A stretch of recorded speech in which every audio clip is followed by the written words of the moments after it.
सुरुवातीला बातमी नवी दिल्लीहून येते। देशातल्या मुस्लिम समाजाला बँकिंग व्यवहाराकडे आकर्षित करण्यासाठी रिझर्व्ह बँकेने नवा प्रस्ताव समोर आणलाय, ज्याद्वारे देशातल्या प्रत्येक बँकांमध्ये मुस्लिम समाजाच्या व्यवहारांसाठी विशेष सवलती दिल्या जाणार आहेत। प्रशांत कदम आमचे दिल्लीचे प्रतिनिधी आपल्या सोबत आहेत। प्रशांत, नेमक्या काय सवलती दिल्या जाणार आहेत रिझर्व्ह बँकेकडून?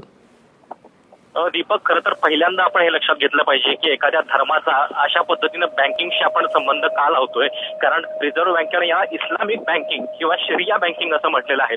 त्याच्या पाठीमागचं कारण हे आहे की इस्लाममध्ये ज्या उत्पादनांच्या वरती व्याज मिळवलं जातं किंवा व्याज कमवून तुम्ही नफा हे करता उत्पादनामध्ये, तर अशी उत्पादनं निषिद्ध मांडलेली आहेत आणि त्यामुळे अशा म्हणजे एक प्रकारे बँकिंगची जी मूलभूत तत्व आहेत त्यालाच कुठेतरी धर्मामध्ये काही वेगळी कारण असल्यामुळे अनेक मोठा वर्ग जो आहे तो या बँकिंगकडे वळत नाही आणि त्यासाठी रिझर्व्ह बँकेनं अशा पद्धतीनं शरिया बँकिंग किंवा इस्लामिक बँकिंगचा प्रस्ताव केंद्र सरकारकडे दिलेला आहे, जेणेकरून वेगवेगळ्या माध्यमातून या सगळ्या प्रवाहाला मुख्य प्रवाहामध्ये आणता येईल।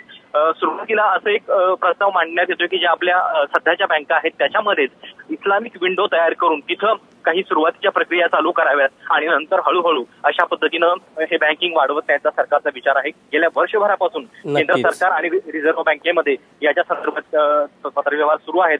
कदाचित पुढच्या काही काळामध्ये आपल्याला त्याच्या संदर्भातली आणखी ठोस पावलं देखील उमटताना पाहायला मिळतील। मात्र याला इस्लामिक धर्मगुरू जे आहेत त्यांची काय प्रतिक्रिया येते हे देखील पाहणं महत्वाचं आहे। प्रशांत, धन्यवाद दिलेल्या सगळ्या सविस्तर माहितीबद्दल।